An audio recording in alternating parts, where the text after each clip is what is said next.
Hey guys, I welcome you all to GS and law. 8 और 9 सितंबर के daily GS capsule में आपका स्वागत है।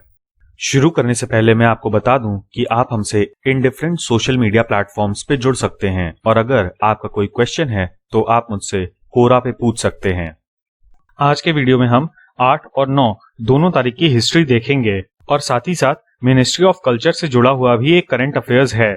इसके अलावा ज्योग्राफी में हमारा फोकस रहेगा पेनिनसुलर और हिमालयन रिवर्स के बीच में डिफरेंस पे। एनवायरनमेंट में आज हम देखेंगे कि ग्रीन टर्म अहेड मार्केट क्या होता है।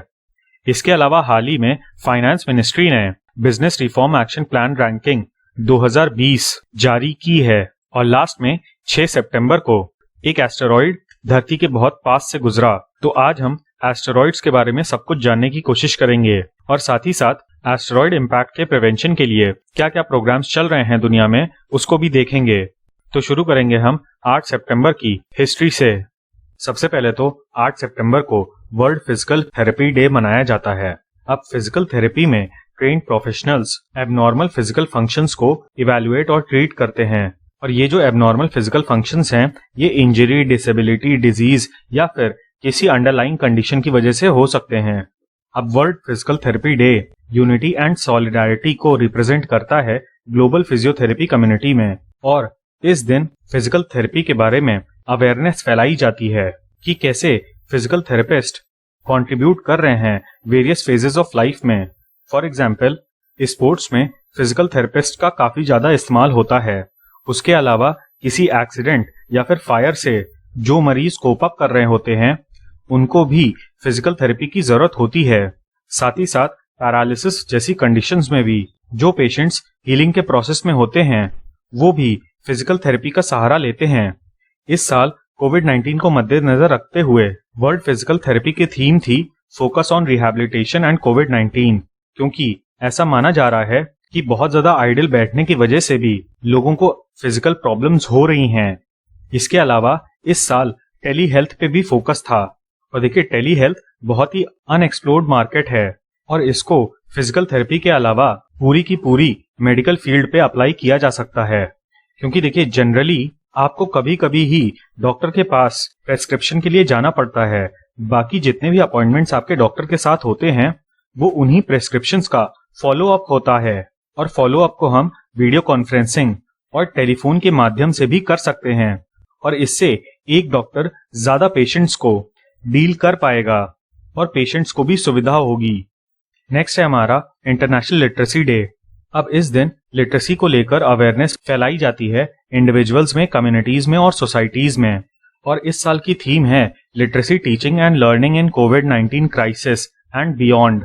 अब जाहिर सी बात है कि कोविड-19 जैसे पैंडेमिक से हम काफी कुछ सीख सकते हैं और आने वाले समय में हमें अपने एजुकेशन सिस्टम को किस तरीके से हाइब्रिड मॉडल की तरफ ले जाना है, मतलब ऑनलाइन प्लस ऑफलाइन मॉडल, उसको हमें सोचना पड़ेगा क्योंकि कोविड-19 जैसे सुपर बग्स फ्यूचर में भी आ सकते हैं। इसके साथ साथ 2019 की थीम को भी ध्यान रखेगा, लिटरेसी एंड मल्टीलिंगुअलिज्म। है क्या कि लैंग्वेज एक बहुत ही इंपॉर्टेंट मीडियम भी है, लेकिन अगर इसके विषय में सही से पॉलिसीज नहीं बनाई गई तो टीचर और स्टूडेंट के बीच में लैंग्वेज बहुत ही बड़ा बैरियर भी बन सकती है और हाल ही में न्यू एजुकेशन पॉलिसी में भारत सरकार ने इसके ऊपर ध्यान दिया था। अब इंटरनेशनल लिटरेसी डे की शुरुआत 1965 में तेहरान में हुई world conference of ministers of education on the eradication of illiteracy में रिकमेंड किया गया था। यहाँ पर मैं आपको बता दूं कि तेहरान ईरान की राजधानी है और 8 सितंबर को ही इस कॉन्फ्रेंस का इनॉग्रेशन हुआ था और तभी से ये दिन मनाया जा रहा है। इसके अलावा यूनेस्को की जनरल कॉन्फ्रेंस के 14th सेशन में 8 सितंबर को फॉर्मली इंटरनेशनल लिटरेसी डे घोषित कर दिया गया था और ये सेशन पेरिस में नवंबर 1966 में हेल्ड हुआ था और तभी से यूनेस्को इस दिन को मनाता चला आ रहा है। इसके अलावा यूनाइटेड नेशंस के 2015 के सस्टेनेबल डेवलपमेंट गोल्स में क्वालिटी एजुकेशन की बात की गई है गोल नंबर 4 में। इसके अलावा भारत का नेशनल लिटरेसी मिशन 1988 में लॉन्च किया गया था। यहाँ पर मैं आपको एक और चीज बता दूं कि 2021 में हमारा नेक्स्ट सेंसस होने वाला है और उसमें जाहिर सी बात है कि हम लोग अपने लिटरेसी रेट को जरूर देखेंगे। बट जो भी लिटरेसी रेट हो वो कोई अचीवमेंट नहीं है हमारे लिए, क्योंकि सेंसस के हिसाब से लिटरेसी का सिंपल सा मतलब होता है कि 7 साल से ऊपर के लोग जो कि किसी भी लैंग्वेज में लिखना पढ़ना दोनों कर सकते हैं, उनको लिटरेट माना जाता है। तो ये बहुत ही बेसिक चीज है। और यूनाइटेड नेशंस के सस्टेनेबल डेवलपमेंट गोल्स की तरफ अगर हमको बढ़ना है तो हमको अपने एजुकेशन सिस्टम में और भी ज्यादा क्वालिटी लानी होगी। और भी एजुकेशन से जुड़े हुए जितने भी मुद्दे हैं, including offline versus online education, वो आप हमारे नए एजुकेशन पॉलिसी पे बनाए हुए वीडियोस में देख सकते हैं। इसके बाद बात करते हैं इवेंट्स की। तो देखिए 1897 में बाल गंगाधर तिलक के खिलाफ जो सेडिशन का केस चल रहा था उसका जजमेंट आ गया था और उसमें उनको गिल्टी पाया गया था। यहाँ पर आपको याद दिला दूं कि sedition section 124A of IPC में दिया गया है। और देखिए ये सेक्शन इंडियन पीनल कोड में ओरिजिनली नहीं था, बल्कि ये 1870 में लाया गया है। इसके अलावा 1962 में पहली बार चाइना ने इन्फिल्ट्रेट किया था मैकमोहन लाइन को नॉर्थ ईस्टर्न बॉर्डर के थ्रू। अब देखिए ये 1962 की बात है, मतलब सिक्किम हमारा पार्ट नहीं बना था। अगर आप इंडियन मैप को देखेंगे तो डोकलाम वाला इशू भूटान के वेस्टर्न बॉर्डर पे हुआ था, जहां से अब सिक्किम लगा हुआ है। बट उस समय पर डोला पोस्ट के पास ये इन्फिल्ट्रेशन किया गया था, जो कि अरुणाचल प्रदेश में है, और ये भूटान का ईस्टर्न बॉर्डर था। कुल मिला के इतना समझिए कि डोकलाम की तरह डोला भी एक ट्राई जंक्शन पॉइंट था भारत भूटान चाइना के बॉर्डर का। इसके बाद 1965 में बैटल ऑफ असल उत्तर हुआ था। ये टैंक बैटल था जो कि इंडो पाकिस्तान वॉर ऑफ 1965 का पार्ट था, और ये इम्पोर्टेंट इसलिए है क्योंकि ये लार्जेस्ट टैंक बैटल था after the battle of Kursk in world war 2, और ये 8 से 10 सितंबर 1965 को लड़ा गया था। अब इसमें पाकिस्तानी आर्मी का इन्फिल्ट्रेशन हुआ था और उन्होंने खेमकरन नाम की जगह को कैप्चर कर लिया था, लेकिन जल्द ही इंडियन ट्रूप्स ने रिटेलिएट किया और असल उत्तर के पास पाकिस्तानी आर्मी को रिपल्स कर दिया। और देखिए ये जितनी भी जगह हैं ये सब पंजाब में हैं, और ये जो असल उत्तर है इसके पास ही तरन तारन गुरुद्वारा स्थित है, जो कि एक फेमस रिलीजियस स्पॉट है सिख्स का। इसके अलावा 1991 में मैसेडोनिया ने अपने आप को इंडिपेंडेंट घोषित कर दिया था। अब देखिए वर्ल्ड वॉर 2 के बाद यूगोस्लाविया यूएसएसआर से अलग हो गया था 1948 में, और आज इसकी राजधानी का नाम है बेलग्राड। लेकिन 1991 में जब यूएसएसआर का विघटन हुआ तो उसी के साथ साथ यूगोस्लाविया का भी विघटन हो गया, और उससे काफी सारी कंट्रीज निकली, इंक्लूडिंग क्रोएशिया, स्लोवेनिया, बोस्निया। और ये बात ध्यान रखिएगा कि ये सारी कंट्रीज यूरोप के बाल्कन रीजन में आती हैं। इसके अलावा मैसेडोनिया वही देश है जहां पर अलेक्जेंडर राजा था, और मैसेडोनिया की राजधानी का नाम है स्कोप्जे। अब इसका सही प्रोनाउंसिएशन आप खुद ही देख लीजिएगा। बात करें मंडल कमीशन की, तो 8 सितंबर 1993 को मंडल कमीशन इफेक्ट में आ गया था, और इसमें क्रीमी लेयर को एक्सक्लूड कर दिया गया था। ये कमीशन 1 जनवरी 1979 को जनता पार्टी की गवर्नमेंट के द्वारा बनाया गया था under the chairmanship of BP Mandal, जो कि एक पार्लियामेंटेरियन थे। बात करें बर्थ्स की, तो 1790 में लॉर्ड एलन बोरो का जन्म हुआ था, जो कि भारत के गवर्नर जनरल थे फ्रॉम ईयर 1842 टू 1844, और इनके समय में एंग्लो अफगान वॉर का अंत हुआ था, और इन्हीं के समय पर अंग्रेजों ने सिंध पे कब्जा कर लिया था। साथ ही साथ ग्वालियर के साथ युद्ध में भी ये शामिल थे। 1933 में 8 सितंबर को आशा भोसले जी का जन्म हुआ था। 2011 में इनको Guinness book of world record में जगह मिली थी for being most recorded artist in music history. इसके अलावा गवर्नमेंट ऑफ इंडिया ने सन 2000 में इनको दादा साहब फाल्के अवार्ड से नवाजा था, जबकि इनको पद्म विभूषण सन 2008 में मिला था। 8 सितंबर 1960 को फिरोज गांधी जी की डेथ हो गई थी। और देखिए बहुत से लोगों का कहना है कि ये मुस्लिम थे, बल्कि सही बात ये है कि ये पारसी थे, और इनकी जो फाइनल रेस्टिंग प्लेस है वो भी एक पारसी सेमेट्री में स्थित है इलाहाबाद में, और इन्होंने ही नेशनल हेराल्ड और नवजीवन को पब्लिश किया था। अब यहाँ पर मैंने 7 सितंबर 2020 को हमारे साइंटिस्ट गोविंद स्वरूप जी की मृत्यु हो गई थी। तो अब हम गोविंद स्वरूप जी के बारे में कुछ चीजें जान लेते हैं, जो कि एक रेडियो एस्ट्रोनॉमर थे। अब देखिए, गोविंद स्वरूप जी का योगदान ऊटी रेडियो टेलीस्कोप की स्थापना करने में था और साथ ही साथ giant metre wave radio telescope GMTR Pune में। अब इन्होंने काफी सारे अवार्ड्स जीते थे। इनको 1973 में पद्मश्री के अलावा 1984 में महालनोबिस मेडल से सम्मानित किया गया था, जो कि इंडियन स्टैटिस्टिकल इंस्टीट्यूट के द्वारा दिया जाता है। इसके अलावा ट्वास प्राइज इन फिजिक्स इनको USSR की तरफ से मिला था, जबकि ख्वारिज़मी अवार्ड इनको ईरान की तरफ से 1999 में मिला था। साथ ही साथ Homi Bhabha award for lifetime achievement भी इनको दिया गया था 2009 में प्राइम मिनिस्टर ऑफ इंडिया के द्वारा। इसके बाद 3 सितंबर को ब्रिक्स के कल्चरल मिनिस्टर्स की मीटिंग हुई थी, जो कि वर्चुअली कंडक्ट की गई थी और ये 5th एडिशन था इस मीटिंग का। अगर आपको जानकारी नहीं है तो मैं आपको बता दूं कि ब्रिक्स में ब्राजील, रशिया, इंडिया, चाइना और साउथ अफ्रीका ये 5 देश आते हैं। इंडियन साइड से union minister of state for culture and tourism Prahlad Singh Patel गए थे और इस साल इस मीटिंग की चेयरपर्सनशिप रशियन फेडरेशन के पास थी। अब हम देख लेते हैं कुछ सजेशंस को जो कि भारत ने इस मीटिंग में दिए। अब देखिए, 2021 में भारत में न्यू दिल्ली में ब्रिक्स की समिट होगी और इसी को ध्यान में रखते हुए ये 3 चीजें प्रपोज की गई हैं इंडिया के द्वारा। पहला है डिजिटल ऑनलाइन एग्जीबिशन, जो कि ब्रिक्स अलायंस ऑफ म्यूजियम्स के अंडर में आएगा।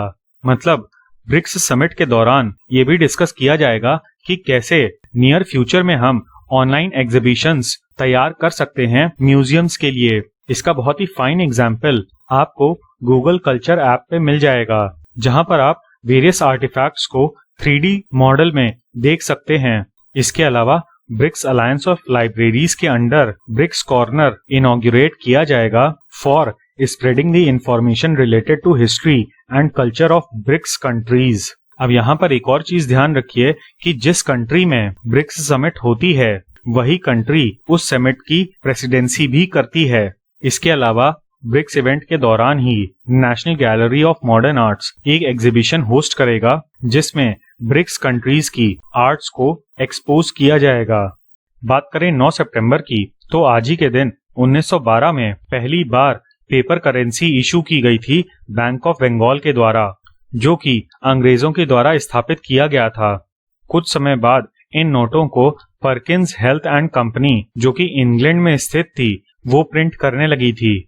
उस समय पर 10 से लेकर 1000 रुपए तक की नोट्स प्रिंट करी गई थीं। इसके अलावा 9 सितंबर 1948 को नॉर्थ कोरिया अपना इंडिपेंडेंस डे मानता है और इसी दिन को वो लोग रिपब्लिक डे की तरह भी मनाते हैं। अब नॉर्थ कोरिया का ऑफिशियल नाम Democratic People's Republic of Korea है, जो कि काफी कन्वीनियंट है वहां की सिचुएशंस को देखते हुए। इसके अलावा 1991 में आज ही के दिन तजिकिस्तान USSR से अलग हुआ था।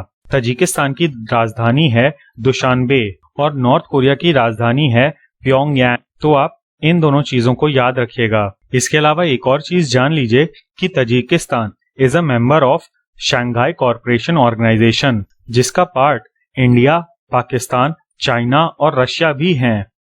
अब 9 सितंबर 1850 को भारतेंदु हरिश्चंद्र का जन्म हुआ था। इनको father of modern Hindi literature माना जाता है। ये एक हिंदू ट्रेडिशनलिस्ट राइटर थे, जो कि आम आदमी से जुड़ी समस्याओं के बारे में लिखते थे। इसके साथ साथ ही was one of the first people to demand ban on cow slaughter. 1983 में Ministry of Information and Broadcasting ने भारतेंदु हरिश्चंद्र अवार्ड्स की घोषणा की थी, जो कि हिंदी मास कम्युनिकेशन के लिए दिया जाता है। ये 3 इनके बहुत ही फेमस वर्क्स हैं और इसमें से अंधेर नगरी पर एक मूवी भी बन चुकी है। इन तीनों वर्क्स को आप याद रखिएगा। इसके अलावा इन्होंने काफी बुक्स को ट्रांसलेट भी किया था, जिसमें से विशाख दत्त की मुद्रा राक्षस भी है। यहाँ तक कि इन्होंने शेक्सपियर की मर्चेंट ऑफ वेनिस को भी ट्रांसलेट किया था और उसको दुर्लभ बंधु नाम दिया था। और आज भी इनके ट्रांसलेटेड वर्क्स की लिस्ट पूरी नहीं हो पाई है। इसके बाद 1872 में सरला देवी चौधरानी का जन्म हुआ था, जिन्होंने भारत की पहली वुमेन ऑर्गेनाइजेशन की स्थापना की थी, जिसका नाम था भारत स्त्री महामंडल, और ये इलाहाबाद में स्थापित की गई थी 1910 में फॉर प्रमोटिंग फीमेल एजुकेशन। और देखिए ये टैगोर फैमिली से भी जुड़ी हुई थी क्योंकि इनकी माताजी देवेंद्रनाथ टैगोर की बेटी थी। 1896 में श्यामलाल गुप्ता जी का जन्म हुआ था और ये भी एक साहित्यकार थे जो कि प्रसाद नाम से अपनी रचनाएं लिखते थे। और भारत का जो फ्लैग सॉन्ग है झंडा ऊंचा रहे हमारा, वो इन्होंने ही लिखा था। और इंडिपेंडेंस डे और रिपब्लिक डे की फ्लैग होइस्टिंग सेरेमनी में यही गाना चलाया जाता है। इसके अलावा 1974 में कैप्टन विक्रम बत्रा का जन्म हुआ था जो कि एक बहुत ही माने जाने कारगिल वॉर हीरो हैं और इनको परमवीर चक्र से सम्मानित किया गया था for laying down his life during the war. अब डेथ्स की बात करें तो 1947 में आनंद कुमार स्वामी की डेथ हुई थी। ये एक सिलोनीज तमिल मेटाफिजिशियन थे। इसका मतलब ये है कि इनका जन्म श्रीलंका में हुआ था लेकिन ये एथनिकली तमिल थे और इन्होंने वेस्टर्न वर्ल्ड को इंडियन कल्चर और इंडियन आर्ट का इंटरप्रिटेशन सिखाया था। इसके अलावा फिलॉसफी में ही was one of the founders of traditionalist school या फिर पेरेनियल फिलॉसफी, जिसका ये मानना था कि दुनिया का हर एक रिलीजन यूनिवर्सल ट्रुथ पे बेस्ड है। और पेरेनियल फिलॉसफी को सेक्युलरिज्म का ऑल्टरनेटिव बताया गया था। इन्होंने काफी सारी बुक्स लिखी थी लेकिन द डांस ऑफ शिवा काफी फेमस हुई थी। इसके अलावा आज ही के दिन 2012 में वर्गीस कुरियन जी की मृत्यु हो गई थी जिनको father of white revolution in India बोला जाता है। और इनका बहुत ही बड़ा योगदान था भारत की डेयरी इंडस्ट्री को सेल्फ सस्टेनेबल बनाने के लिए। इनको काफी सारे अवार्ड मिले थे और इन्होंने ही नेशनल डेयरी डेवलपमेंट बोर्ड की स्थापना की थी 16 जुलाई 1965 को। अब देखिए हमारे देश में दो तरीके की रिवर्स हैं, एक जो कि पेनिनसुलर इंडिया में पाई जाती हैं और दूसरी जो हिमालय से ओरिजिनेट होती हैं और यही इनका पहला डिफरेंस है। अब देखिए हिमालयन रिवर्स तो आपको नाम से ही इनका ओरिजिन पता चल रहा होगा, बट अगर हम बात करें पेनिनसुलर रिवर्स की तो ये वेस्टर्न घाट्स से ओरिजिनेटेड होती हैं और as compare to Himalayan rivers ये काफी कम हाइट से ओरिजिनेटेड होती हैं और इसीलिए इनकी स्पीड भी कम होती है। अब ये सेकंड पॉइंट यहाँ पर उल्टा लिखा हुआ है जो कि गलत है क्योंकि आपको भी पता है कि हिमालयन रिवर्स नॉन पेरेनियल होती हैं क्योंकि उनको ग्लेशियर से पानी मिलता है, लेकिन जो पेनिनसुलर रिवर्स होती हैं वो सीजनल होती हैं और उनको मॉनसून से अपना पानी मिलता है। जब आपको पीडीएफ मिलेगी तो उसमें ये चीज सही कर दी गई होगी। बात करें कैचमेंट एरिया की यानी कि रिवर की विड्थ, तो जो पेरेनियल रिवर्स होती हैं वो नैरो होती हैं जबकि हिमालयन रिवर्स काफी ज्यादा चौड़ी होती हैं और इसका कारण यही है कि हिमालयन रिवर्स बहुत ही ज्यादा हाइट से आती हैं और जैसा कि मैंने आपको पहले बताया कि इनकी स्पीड काफी ज्यादा होती है। इन सारे पॉइंट्स में हर एक चीज इंटर रिलेटेड है। बात करें वेरिएशंस की तो पेनिनसुलर रिवर्स में काफी ज्यादा वेरिएशंस होते हैं, मतलब कहीं पर इनका पानी कम होता है कहीं पर ज्यादा होता है ड्यू टू अनइवन रेनफॉल, जबकि हिमालयन रिवर्स का साइजेबल फ्लो मेंटेन्ड रहता है। अब इसी अनइवन रेनफॉल से रिलेटेड ये वाला भी पॉइंट है। अब हिमालयन रिवर्स क्योंकि ग्लेशियर्स से ओरिजिनेट करती हैं और ठंडी के मौसम में या फिर हम कहें जनवरी से जून तक यहाँ पर बहुत ही मिनिमम फ्लो होता है, जबकि अगस्त सितंबर में यानी कि मॉनसून के समय इनमें सबसे ज्यादा फ्लो पाया जाता है और उसके बाद जैसे जैसे ठंड आती है वैसे वैसे इनका फ्लो कम होता चला जाता है। अब पेनिनसुलर रिवर्स की बात करें तो हिमालयन रिवर्स की ही तरह यहाँ पर भी जनवरी से जुलाई तक बहुत ही कम फ्लो रहता है, जबकि मॉनसून की वजह से अगस्त के महीने में इनका फ्लो काफी ज्यादा बढ़ जाता है और जैसे ही बारिश खत्म होती है तो इनके फ्लो में बहुत ही तेजी से गिरावट होती है।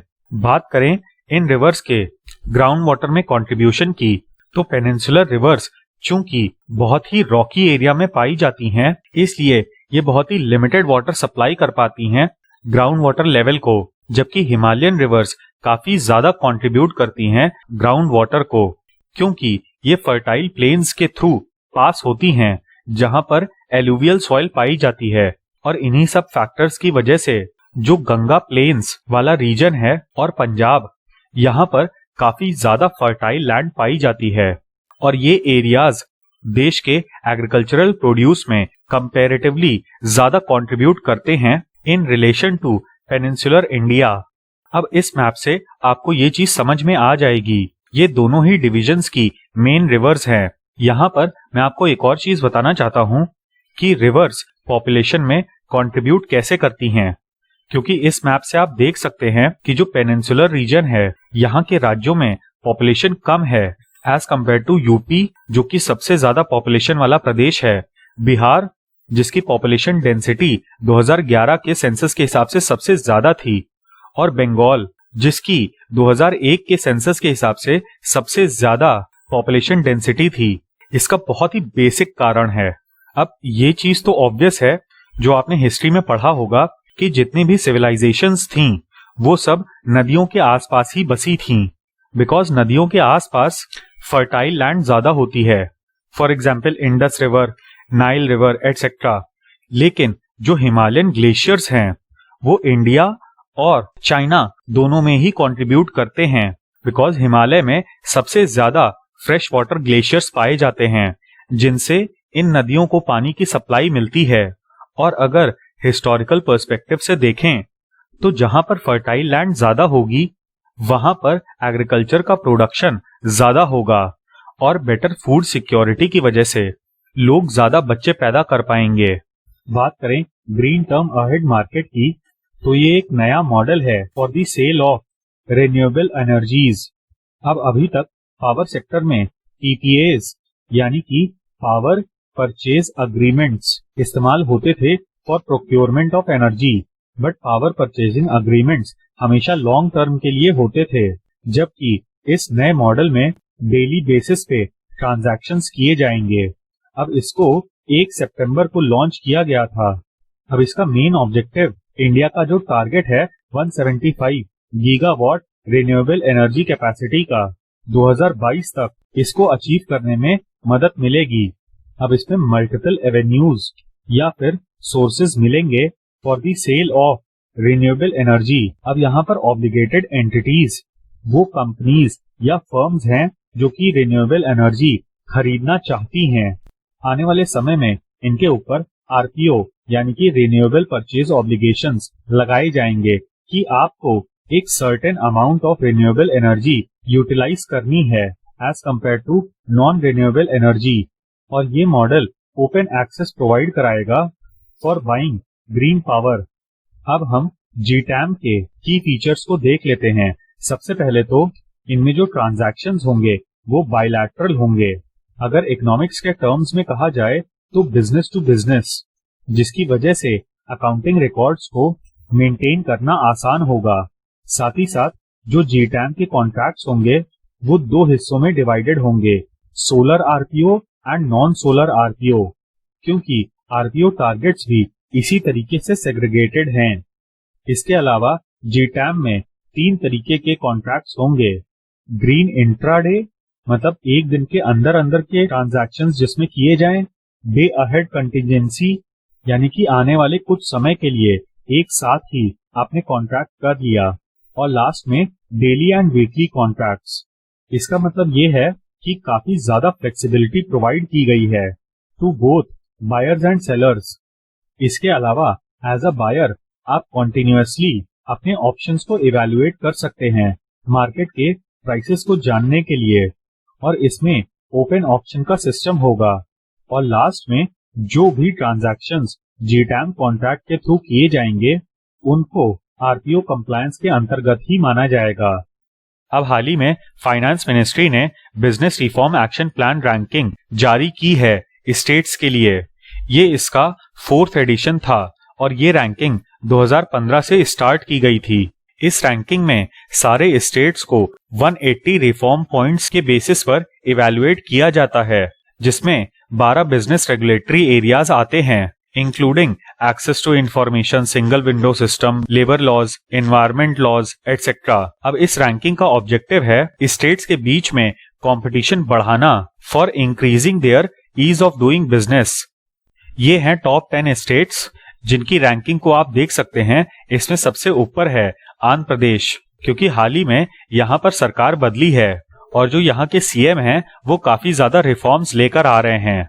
सेकंड नंबर पे है उत्तर प्रदेश। इसका कारण ये है कि इन्होंने स्टेट लेबर लॉज को 3 साल के लिए सस्पेंड कर दिया है, जिसपे यहाँ की सरकार का काफी ज्यादा क्रिटिसिज्म भी हो रहा था। बट ऐसे रेडिकल रिफॉर्म का एक पॉजिटिव एस्पेक्ट भी है। अब देखिए यहाँ पर आपको लग रहा होगा कि बहुत सारे स्टेट्स इस रैंकिंग में नहीं हैं, for example Kerala, Karnataka, Maharashtra etcetera, जो कि काफी ज्यादा डेवलप्ड हैं एज कंपेयर टू झारखंड या फिर छत्तीसगढ़ जैसे राज्य। तो देखिए नए बिजनेसेस उन्हीं जगहों पर जाना ज्यादा पसंद करते हैं जहां पर मार्केट उतनी ज्यादा एक्सप्लोर ना की गई हो, और किस राज्य के पास कौन से रिसोर्सेस हैं इस पर भी ये चीजें डिपेंड करती हैं। फॉर एग्जाम्पल आंध्र प्रदेश एक कोस्टल एरिया है जहां पर जाहिर सी बात है कि बिजनेसेस चाहेंगे अपने एक्सपोर्ट पॉइंट्स को इस्टेब्लिश करना, फिर उत्तर प्रदेश में उनको काफी ज्यादा ह्यूमन रिसोर्सेज मिलेंगे।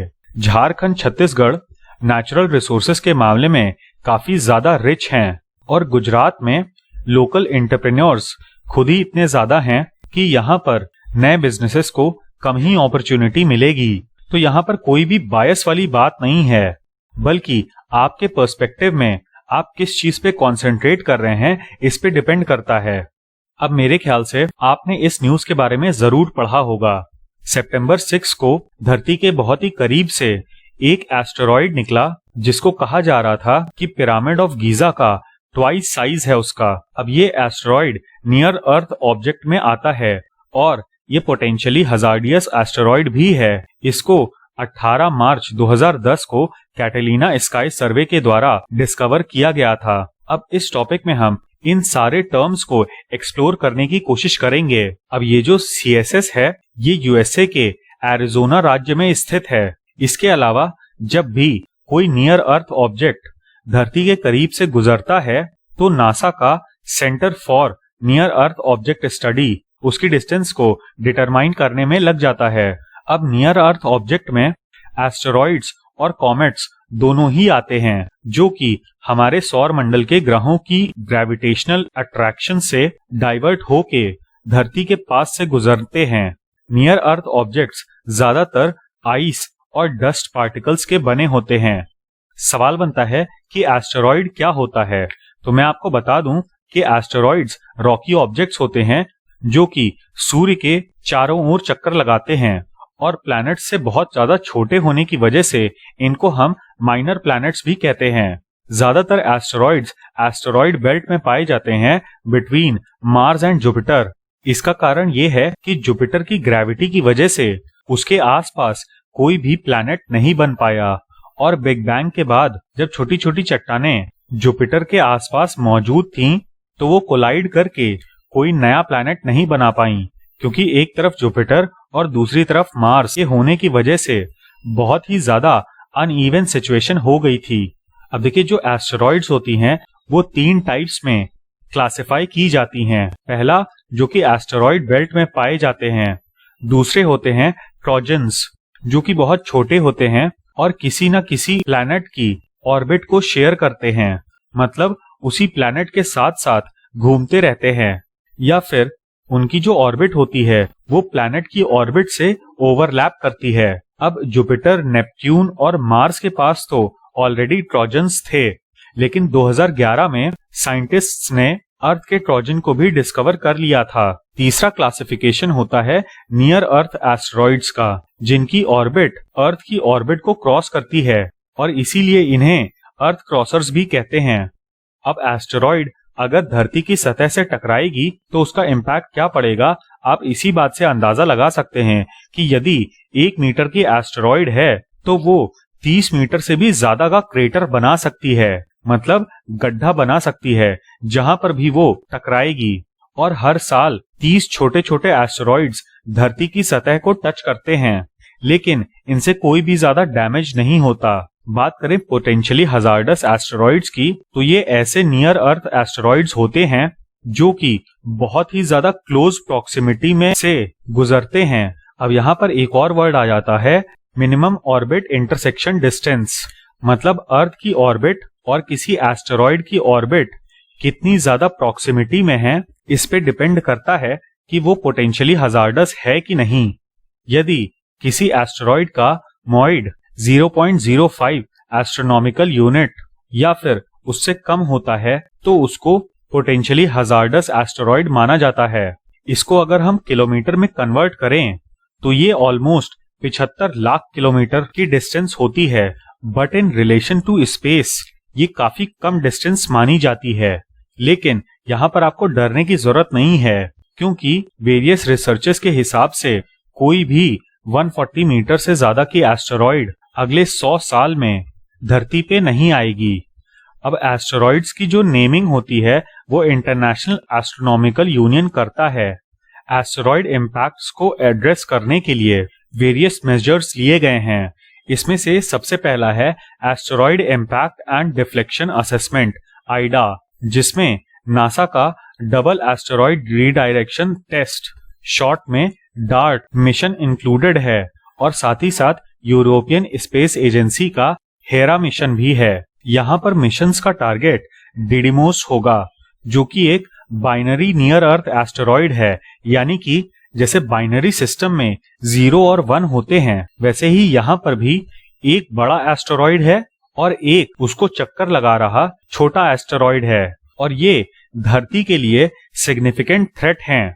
अब यहाँ पर इनका मेन ऑब्जेक्टिव डिडिमोस को उसके पाथ से डिफ्लेक्ट करना है। इसके लिए 2018 में नासा ने अनाउंस किया था कि वो डार्ट को कंस्ट्रक्ट करेगा और 2021 में उसको लॉन्च कर देगा, जो कि डिडिमोस सिस्टम के छोटे एस्टेरॉइड को हिट करेगा at the speed of 6 kilometre पर सेकेंड, और ये घटना 2022 में होगी। इसके बाद हेरा 2024 में धरती से लॉन्च किया जाएगा, जो कि डिडिमोस सिस्टम पे 2027 में पहुंचेगा और मेजर करेगा कि डार्ट ने कितना नुकसान किया है और उसकी वजह से उस एस्टेरॉइड की ट्रेजेक्ट्री में कितना फर्क आया है। तो ये था हमारा एनालिसिस आज के डेली जीएस कैप्सूल का। उम्मीद है कि आपको ये वीडियो पसंद आया होगा। इस वीडियो का पीडीएफ आपको हमारे टेलीग्राम चैनल पे मिल जाएगा। और हाँ, please don't forget to like, share and subscribe. Thank you. जय हिंद।